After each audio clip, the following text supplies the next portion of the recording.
سبيل الدموع سبيل مريح، تنهدى يا صاحي كي تستريح وبث الدعاء. الإسلام والصلاة والسلام على سيد الأنام نبينا وحبيبنا محمد صلى الله عليه وسلم. اللهم لا علم لنا إلا ما علمتنا، اللهم علمنا ما ينفعنا وانفعنا بما علمتنا إنك أنت العزيز الحكيم. فقال تعالى في كتابه الكريم وهو أصدق القائلين: أعوذ بالله من الشيطان الرجيم، بسم الله الرحمن الرحيم.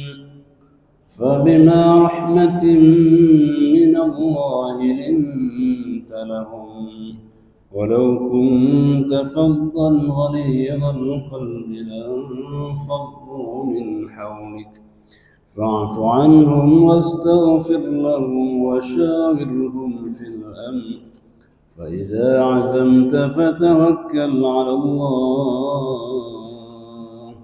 إن الله يحب المتوكلين. Alhamdulillah, tiada kata yang paling indah, tiada mutiara yang paling berharga selebih kita bersyukur nikmat Allah Subhanahu wa taala, nikmatul ijad wa nikmatul imdad. Nikmat Allah telah adakan kita setelah kita tidak ada, dan nikmat fasilitas Allah yang tidak pernah putus-putusnya. Semoga semakin bertambah nikmat Allah, semakin bertambah pula syukur kita kepadanya. Salawat dan salam sama-sama kita sampaikan kepada junjungan alam Habibullah wa Nabiullah Rasulullah sallallahu alaihi wasallam, Sayyidil awwalin wal akhirin, imamil muttaqin, yang ucapan perbuatannya adalah samudra yang tiada bertepi. Seindah apapun kita melihat ucapan orang lain, tapi tidak akan sampai keindahan ucapan Rasulullah sallallahu alaihi wasallam. Jemaah rahmatullah subhanahu wa ta'ala, maka pada kesempatan yang mulia ini marilah kita lanjutkan samudra ini. Perkataan Nabi sallallahu alaihi wasallam dan perbuatannya menjadi teladan bagi kita semua. Jemaah rahmatullah subhanahu wa ta'ala, pada hadis yang akan kita bacakan ini, hadis yang bagaimana membedakan antara perbuatan dosa dan perbuatan yang berpahala. Apa ukurannya? Apa timbangannya? Jemaah rahmati Allah, haddatsana Ibrahim bin Al-Mundhir, haddatsana Ma'nin an Muawiyah an Abdurrahman bin Jubair an abihi an Nawas bin Sam'an Al-Ansari radhiyallahu anhu annahu sa'ala Rasulullah sallallahu alaihi wasallam 'anil birri wal ithmi. Jadi Sam'an ini bertanya kepada Nabi sallallahu alaihi wasallam, wahai Rasulullah, bagaimana kita pahami mana yang disebut kebaikan, mana pula yang disebut dengan kejahatan? Mana kita sebut perbuatan yang berpahala, mana pula membedakan dosa? Nah, jadi inilah istilahnya kalau orang sakit itu sudah ada alat ukur sendiri. Nah, ini udah naik gula, udah ada alat ukurnya. Nah, jadi alat ukurnya apa? Sabda Nabi sallallahu alaihi wasallam, al-birru husnul khuluq. Adalah yang baik itu, perbuatan yang baik itu adalah akhlak yang baik. Senyum, sapa, itu sudah baik. Ya. Tidak pernah lihat kita, mata kita, atau pandangan kita, atau wajah kita ini cemberut. Tidak. Sudah baik, akhlak yang baik. Apalagi wal ithmu, perbuatan dosa itu adalah ma haka fi nafsika, sesuatu yang membuat engkau susah. Nah, jadi kalau kita ada yang susah, setelah kita berbuat kok susah, nah ini tandanya dosa. Orang kalau habis nyuri susah nggak? Habis nyuri susah, nah dosa itu. Nah, jadi kata Nabi, dosa itu mahaka fi nafsika, sesuatu yang membuat engkau gelisah. Itu yang pertama. Yang kedua apa? Wa karihta ayat tali alaihin nasu, dan yang kedua kamu khawatir bila orang tahu. Ini kalau orang tahu macam mana? Ini dosa. Jadi dosa itu ukurannya dua. Yang pertama, engkau merasa susah, gelisah, gundah, tak nyaman. Yang kedua, kamu takut ketahuan. Kalau ketahuan, ini jangan bilang-bilang orang. Ini ketahuan.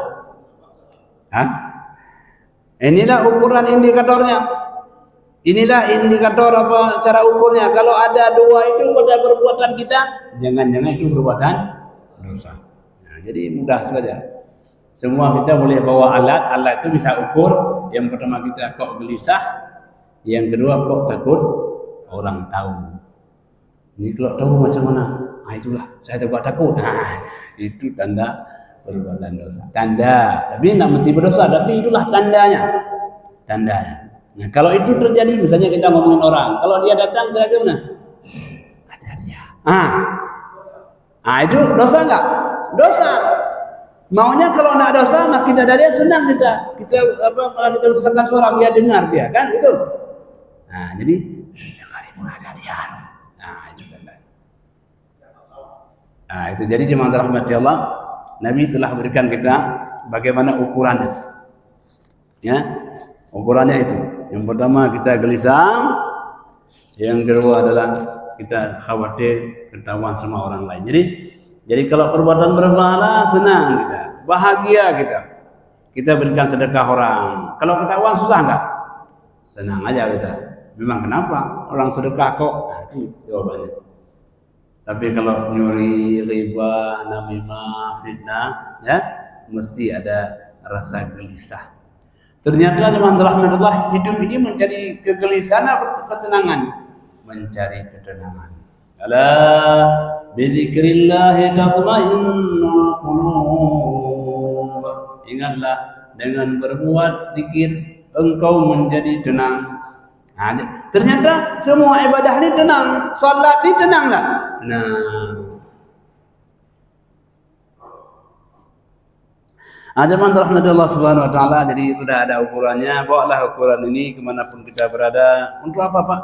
Ya, biar mudah ukur lah. Ini kayaknya udah dekat dosa. Bawa kemana-mana kita pergi, bawa ukuran ini, bawa indikator ini, bawa alat ini agar kita tahu hari ini dosa udah berapa ya.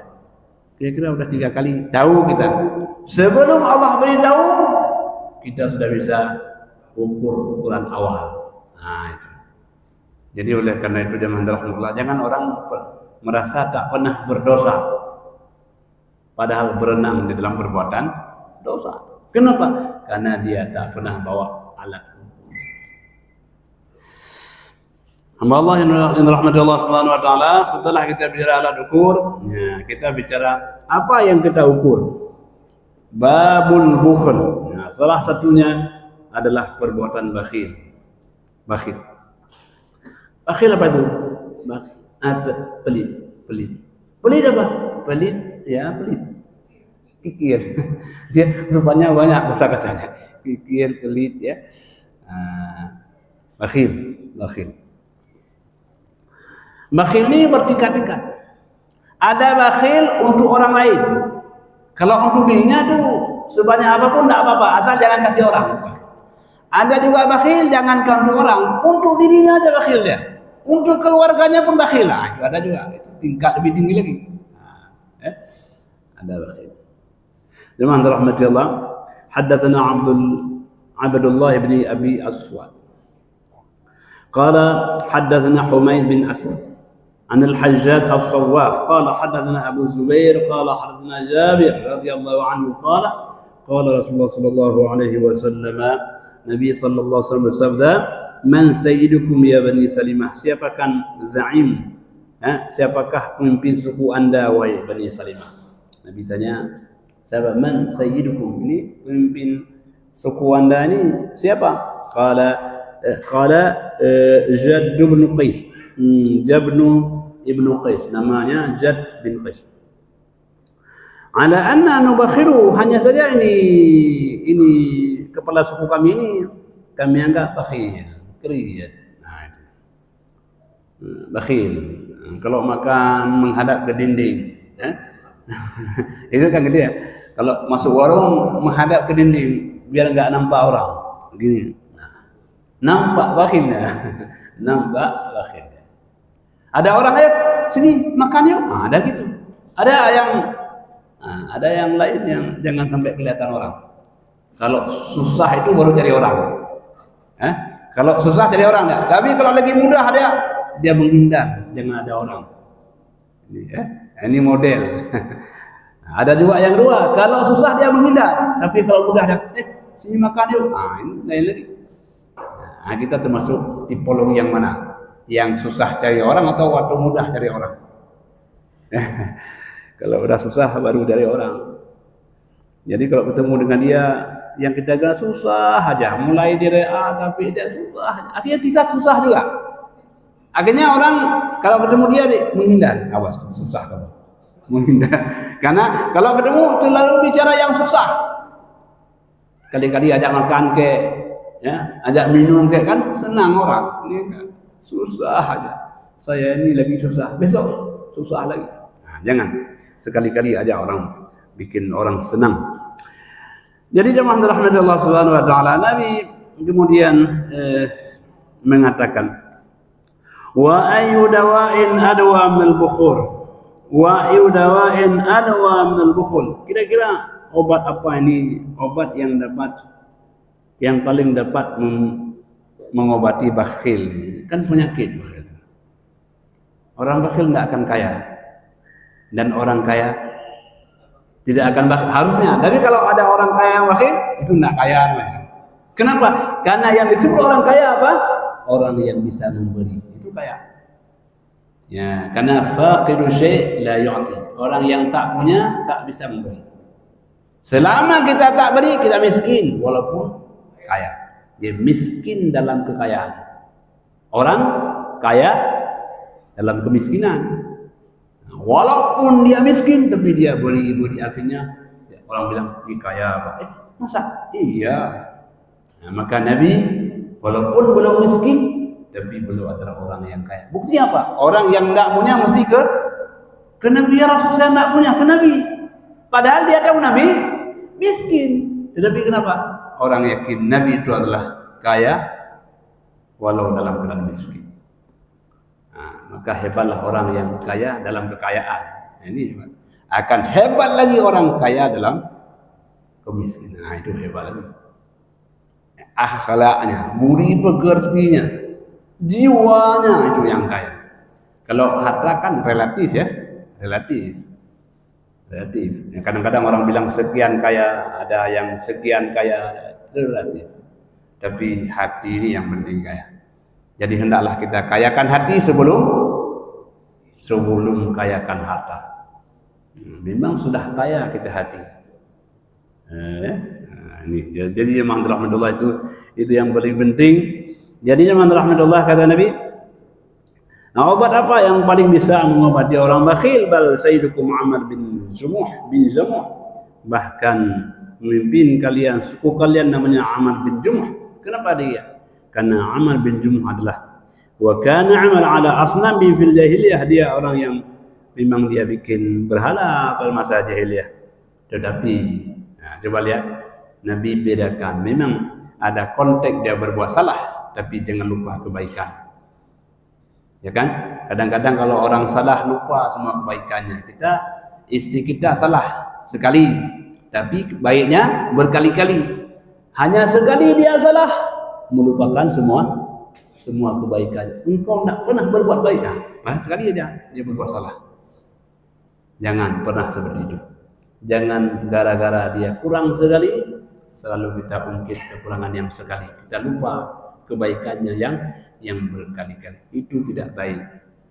Dan sangat tidak baik. Nabi luar biasa.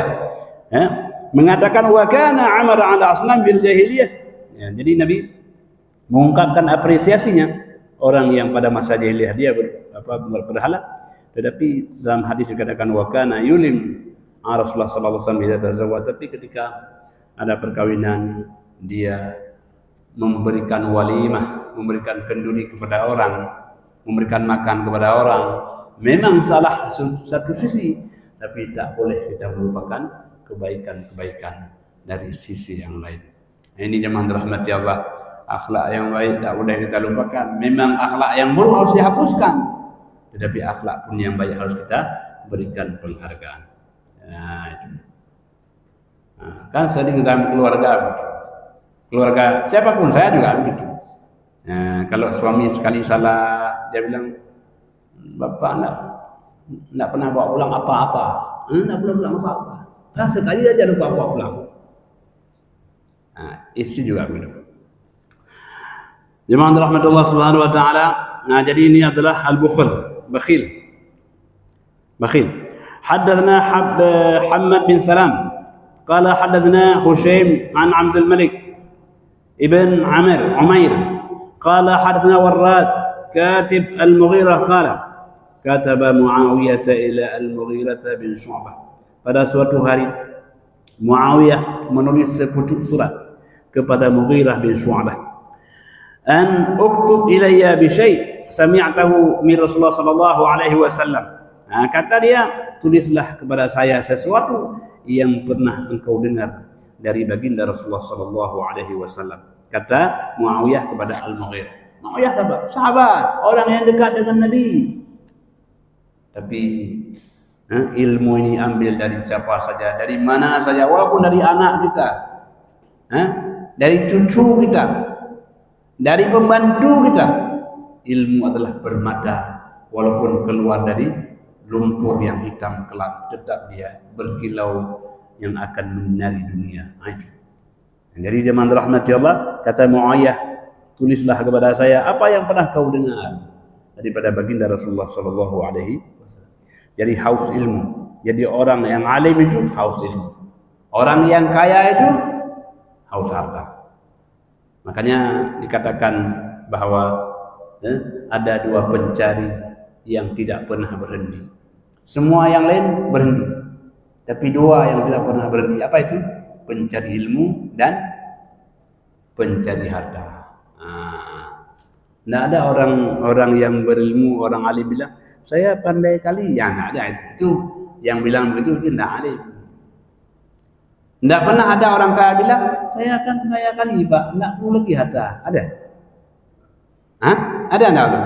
Saya akan ini kaya kali, saya bagaimana nih? Tidak ada. Jadi orang alim dan orang kaya dua pencari yang tidak pernah berhenti. Semakin banyak ilmu orang, semakin terasa kejahilannya. Semakin kaya orang, semakin terasa kemiskinannya. Betul ya? Nah, kalau salah ya kita betulkan. Jadi itu zaman rahmati Allah. Jadi hamba Allah yang dimuliakan Allah Subhanahu wa taala, tulislah kepada saya, kata sahabat Muawiyah, apa yang pernah kau dengar dari baginda Rasulullah sallallahu alaihi wasallam. Maka tulislah Al-Mughirah, ditulis. Nah, jadi kalau sudah nulis ini apa? Tulisan adalah ikatan yang tak pernah hilang. Jadi oleh karena itu orang yang menulis itu orang yang mengabadikan sesuatu yang tidak abadi. Umur kita akan selesai, tapi yang kita tulis akan tetap ada dan tak pernah terlupakan. Apa dia tulis? Anna Rasulullah sallallahu alaihi wasallam kana yanha'an. Adalah baginda sallallahu alaihi wasallam melarang daripada apa yang Nabi larang. Yang pertama, qila wa qala. Menyambung kata seorang ke orang lain. Kata fulan begini, ya, di fulan bilang lagi begini. Qila wa qala. Orang bilang begini, kita sambung lagi begitu.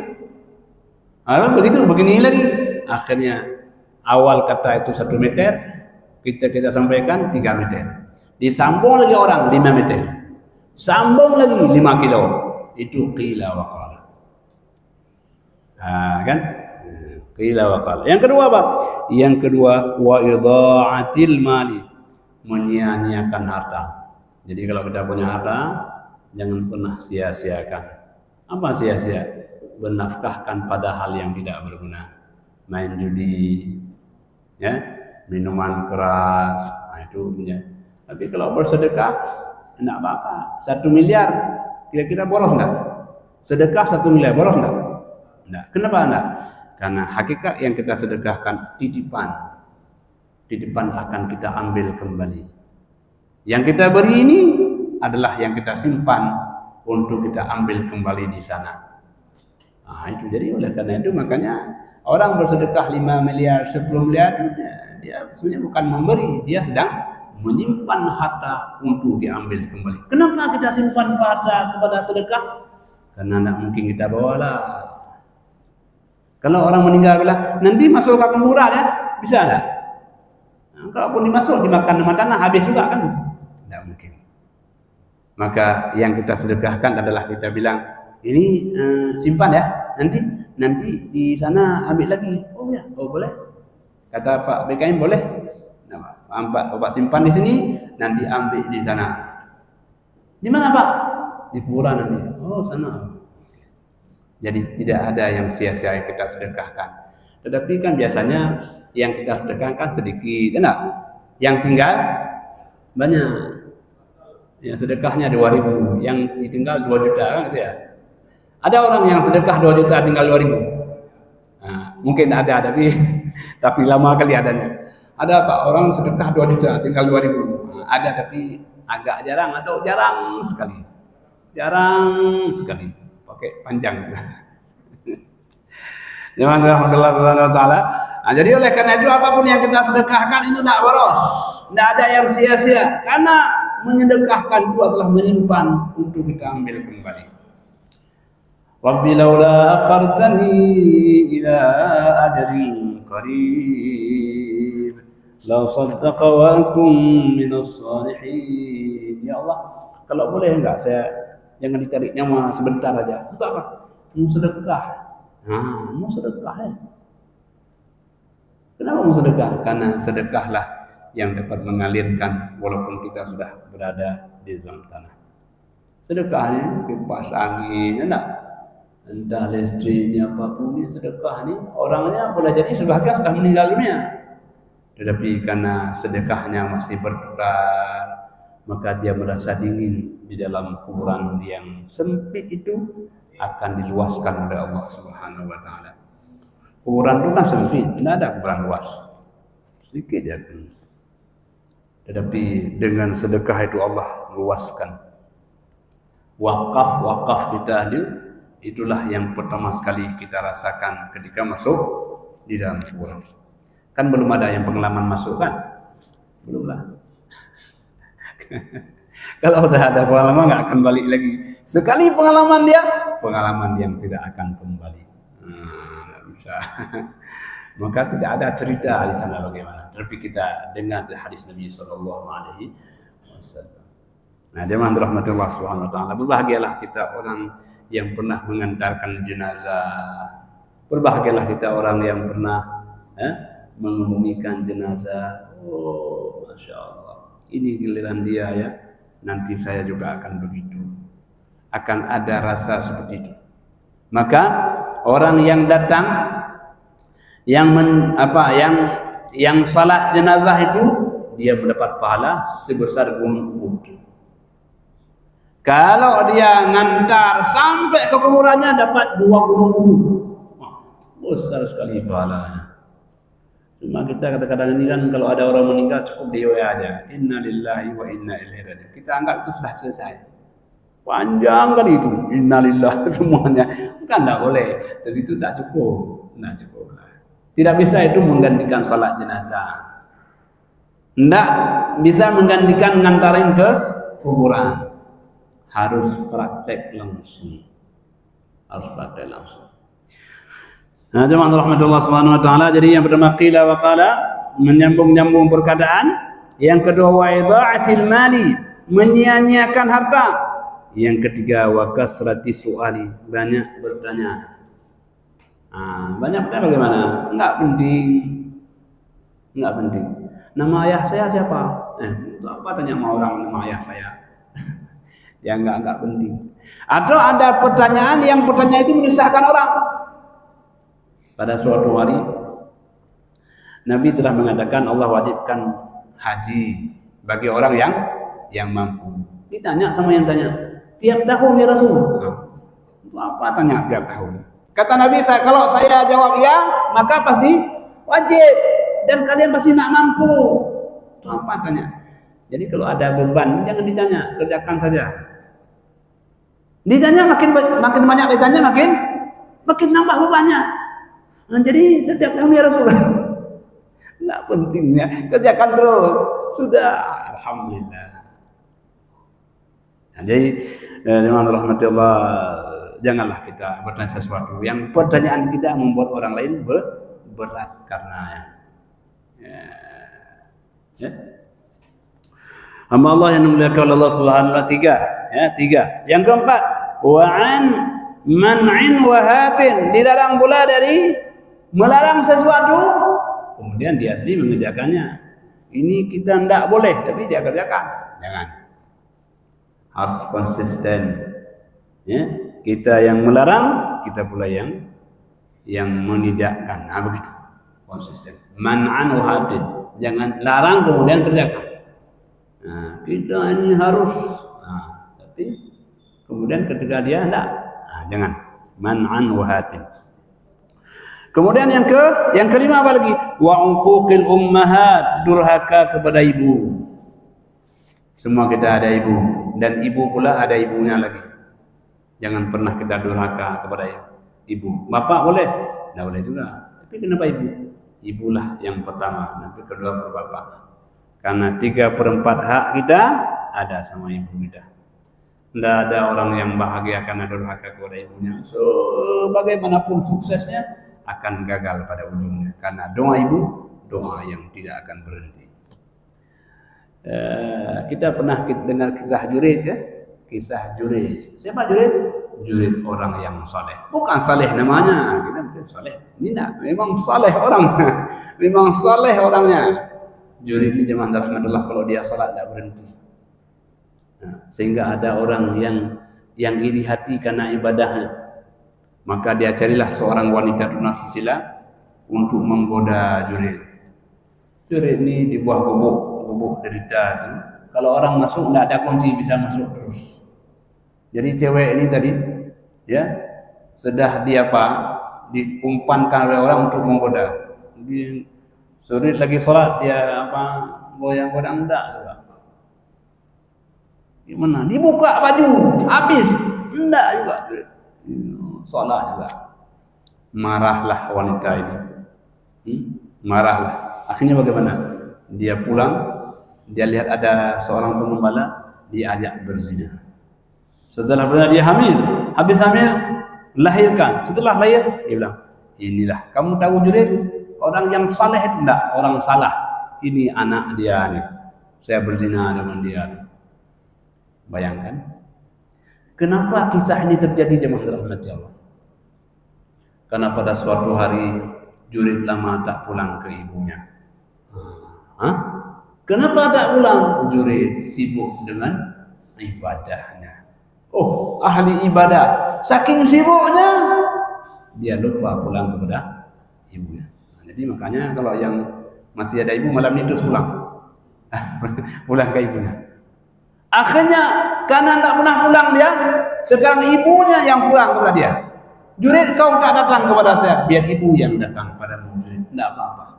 Datanglah ibu ke rumahnya. Nah, diketuk pintu. Assalamualaikum Jurid. Ternyata Jurid lagi sedang sholat. Ya Allah, ini saya jawab panggilan ibu atau saya tetap pada panggilan Allah? Kalau saya jawab bagaimana? Kalau tak jawab bagaimana? Jurid, tidak pula bisa dia, ragu dia, bagaimana caranya ini? Akhirnya berkali-kali ibunya, ya Allah, Jurid anakku, tunjukkan kebesaranmu ya Allah. Doa sepotong ibu cukup untuk memberikan pelajaran kepada Jurid. Pulanglah Jurid itu, akhirnya itulah kisah tadi. Maka jemaah rahmati Allah Subhanahu wa taala, kisah itu bagaimana? Orang-orang kampung mengatakan, apa Jurid saleh. Rupanya itu kerjanya. Itu kerjanya. Ya? Akhirnya dirusaklah gubuknya itu, kemudian dia dibawa kepada seorang raja. Ketika dia dibawa dalam perjalanan, orang teriak, Jurid apa itu? Orang teriak-teriak. Ya. Dia tersenyum melihat teriakan itu. Sesampai kepada sang raja, Ya, dia kemudian ditanyakan, ya, apa benar? Dia bilang tidak benar. Mana buktinya? Bawa anak itu kepada saya. Anak yang tadi, yang masih bayi itu, coba bawa kemari. Ya. Maka ketika dia pegang kepalanya, kamu anak siapa? Kata Jurid. Masih kecil, bayi, belum bisa ngomong. Tapi dengan izin Allah ngomong dia. Kamu anak siapa? Saya anak pengembala. Kan betul anak pengembala, bukan saya. Jadi kenapa dia juga kamu ketawa-ketawa tadi ketika di jalan? Saya sadar bahwa itulah doa ibu kepada saya. Saya sadar. Makanya saya ketawa, senyum saya bahwa saya salah atas kesalahan saya kepada ibu saya. Jurid, kau orang baik. Apakah kami harus bangunkan rumah yang mewah untukmu? Jangan. Saya tidak perlu rumah mewah, tapi cuma perbaiki saja gubuk reot saya kembali agar saya bisa beribadah kembali. Itu jadi doa seorang ibu. Kisah Jurid akan ingatkan kepada kita. Jadi yang masih ada ibu malam ini, patutlah minimal telepon, Bu, besok saya pulang. Kenapa nak? Kisah Jurid telah ingatkan saya. Jemaah rahmatullah subhanahu luar biasa doa seorang ibu. Makanya kerinduan seorang ibu kepada anak melampaui kerinduan anak kepada seorang ibu. Saya mesti ingat dulu, mama almarhumah itu kan di kampung itu kan ada mangga apa yang besar-besar buahnya itu? Golek, mangga golek. Itu masih 3 bulan saya belum pulang, sudah ditumpuk mangganya itu. Dan tidak dimakan-makan. Waktu saya pulang tidak ada satupun yang bisa pakai lagi, semua dibuang.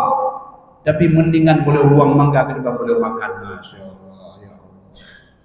Betapa kerinduan ibu itu luar biasa kepada. Mungkin pengalaman yang sama juga kita rasakan semua.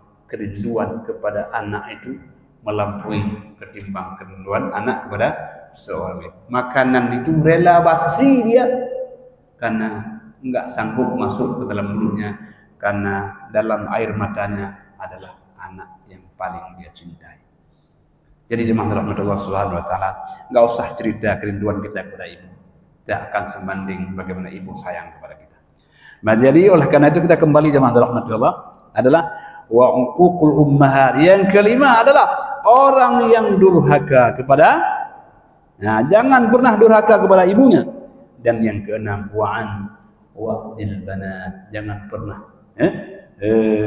mengumurkan anak hidup sebagai pada masa jahiliyah. Jadi ini 6 hal yang dilarang oleh Nabi sallallahu alaihi wasallam, ditulis oleh Al-Mughirah kepada Muawiyah radhiyallahu anhu. Jadi itu yang ditulis, kita tulis kembali malam ini. Kita tulis walaupun bukan dengan tulisan, tapi kita tulis dalam hati sanubari kita agar menjadi rekaman yang penting dalam langkah-langkah kehidupan kita. Dalam jemaah rahmatullah subhanahu wa ta'ala, inilah pesan-pesan terpenting dalam kehidupan kita sebagai hamba, agar tak ada yang tersia-siakan, dan manusia yang paling hebat bagi kita adalah ibunda kita. Ibunda kita tak akan pernah orang dapat membalas jasanya. Kita dulu pernah baca hadis, athar, riwayat bahwa ada seorang yang menggendong mamanya, ya kan? Menggendong sampai terkelupas dia. Lalu ditanya kepada seorang sahabat, saya ini gendong mama sampai terkelupas, apakah saya sudah membalas jasanya? Kata sahabat, enggak. Bahkan tidak pun setetes air susunya yang kau dapat balas dengan itu. Jadi jangan pernah ada cerita kita sudah balas jasa orang tua kita, tidak pernah ada cerita itu. Jamaah rahmatullah subhanahu wa ta'ala. Maka patutlah kita meneteskan air mata, apalagi mereka yang sudah meninggal dunia. Mungkin kita hari ini katakanlah sudah berhasil, tapi keberhasilan kita tak pernah beliau lihat. Cukuplah doa-doa kita yang kita kirimkan kepada beliau, walaupun beliau tak pernah melihat keberhasilan kita. Jemaah dirahmati Allah Subhanahu wa taala, maka mungkin kalau kita bilang sama mama itu, enggak pernah mak bilang enggak ada. Enggak pernah enggak ada. Selalu ada walaupun beliau tidak ada. Hamba Allah yang dimuliakan, itulah perilaku baginda Rasulullah sallallahu alaihi wasallam. Haddatsana Hisham bin Abdul Malik qala sami'tu Ibnu Uyainah qala sami'tu Ibnu Al-Munkadir sami'tu Jabir radhiyallahu anhu qala, Jabir pernah berkata, ma su'ila Rasulullah sallallahu alaihi wasallam an syai'in qad qala la. Enggak pernah ada bila ada orang minta kepada Nabi sesuatu, enggak pernah ada beliau bilang tidak ada. Enggak pernah. Nabi minta apa saja kepada beliau, enggak pernah bilang tidak ada. Kita pernah enggak bilang enggak ada? Bukan pernah Pak, sering. Sering. Enggak ada. Sering kan? Sering. Nabi enggak pernah ada. Bila orang minta sesuatu kepada beliau, enggak pernah bilang enggak ada. Paling-paling Nabi bilang menjanjikan besok usaha. Tapi belum usahakan ada dengan segala ketidakadaan beliau. Nabi bukan orang kaya. Nabi tidak punya harta seperti kita. Kita punya mobil dan sebagainya. Nabi tidak punya. Tapi bila ada orang minta kepada beliau, beliau tidak pernah bilang tidak ada. Karena beliau tidak pernah bilang tidak ada, maka Allah adakan apa yang beliau tidak ada. Sampai-sampai Allah mengatakan Muhammad, ya, aku berikan kepadamu kunci bumi ini. Masya Allah. Aku berikan kepadamu kunci bumi ini. Tanpa mengurangi nikmatmu nanti di yaumul mahsyar, wahai Muhammad. Dan bilang jangan ya Allah, jangan. Cukuplah itu sebagai simpanan untuk hari kelak nanti. Nah, kalau kita ditawarkan begitu langsung cepat, oh bagus sekali ya Allah, alhamdulillah. Nabi tidak. Justru kita diuji ketika tidak ada. Itu diuji kita. Hamba Allah yang dimuliakan oleh Allah Subhanahu wa taala. Jadi ini contoh yang luar biasa pada baginda Rasulullah sallallahu alaihi wasallam. Kemudian berikutnya, ketika kita bicara bakhil, bicara harta. Harta bila berada pada orang yang saleh, maka harta ikut saleh juga. Salehnya harta karena saleh pemiliknya. Salehnya mobil karena bukan pemiliknya namanya saleh, bukan. Karena saleh pemiliknya. Karena salehnya pemiliknya. Jemaah rahmatullah subhanahu wa ta'ala, babu al-malu salihu lil mar'i salih. Bab harta yang saleh bagi orang yang saleh pula. Ya. Jadi memang begitulah hidup ini. Biasanya kadang-kadang kita dapat mungkin kita yang saleh dapat istri yang salehah. Kalau ayahnya saleh, anak dapat anak yang saleh pula. Tapi kalau enggak bagaimana? Kalau enggak, Allah sedang mencoba kesalehan kita. Anak saya kok enggak ini Pak? Nah, Allah lagi mencoba kesalehan kita. Saleh kita sedang diuji oleh Allah Subhanahu wa taala. Hamba Allah yang dimuliakan Allah Subhanahu wa taala, haddatsana Abdullah bin Yazid, qala haddatsana Musa bin Ali. Qala sami'tu abi yaqul. Kata Musa bin Ali, saya pernah mendengar ayah berkata, sami'tu Amr bin As radhiyallahu anhu yaqul. Kata ayahnya, saya pernah mendengar Amr bin As. Jadi cerita atas cerita. Apa kata Amr bin As? Yaqulu ba'atha ilayya an-nabiy sallallahu alaihi wasallam. Ada orang datang kepada saya, utusan Nabi sallallahu alaihi wasallam. Fa amrani an akhadha alayya thiyabi wa silahi. Kata Nabi, perintahkan saya pakai baju dan bawa senjata. Summa ataituhu, kemudian saya mendatangi Nabi sallallahu alaihi wasallam. Fa fa'altu, lalu aku pun menurutinya. Fa'atihi, saya pun mendatangi Nabi sallallahu alaihi wasallam wa huwa yatawadda. Ketika saya datang, Nabi sedang berwudu. Bayangkan. Kalau kita mungkin kita lagi makan, enggak, Nabi sedang berwudu. Ketika saya datang, Nabi sedang berwudu. Fa sa'ada ilayya al-basar. Lalu ketika saya datang, beliau lihat dari atas ke bawah, lihat pakaian saya, kan gitu ya. Kadang-kadang kita enggak perhatian kepada orang.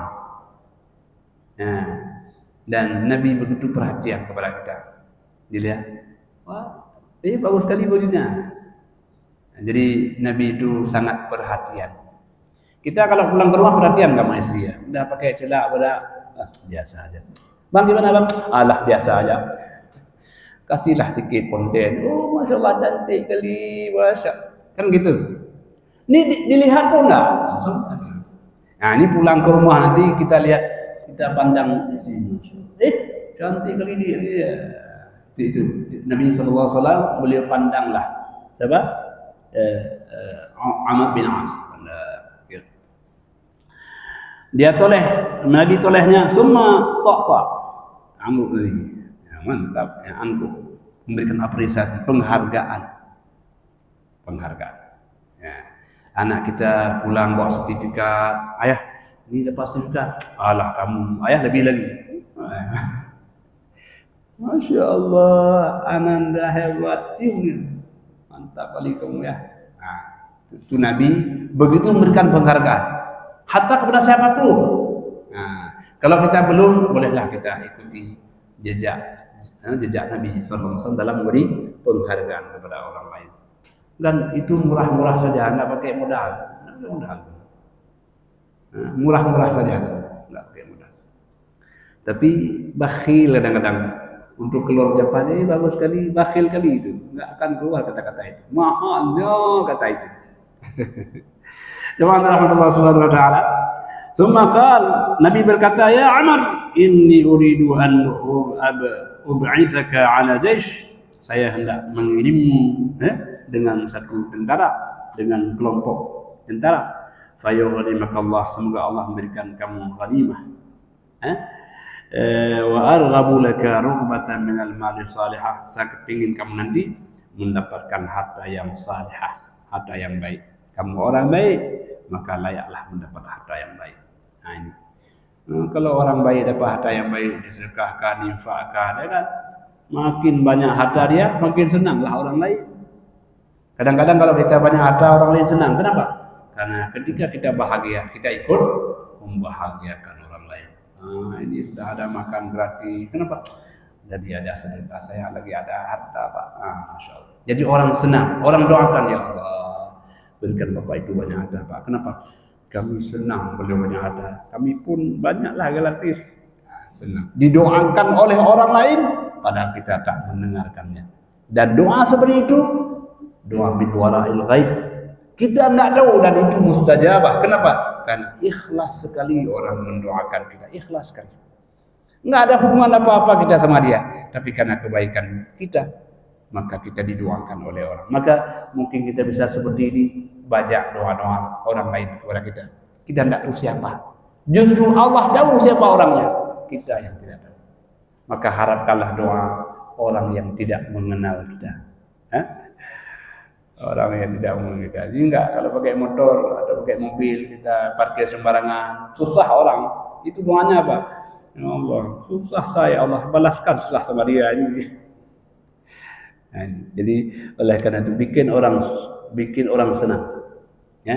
Nggak apa-apa biar jalan jauh sedikit, nggak apa-apa. Yang penting orang mudah, jangan orang macet, nggak apa-apa.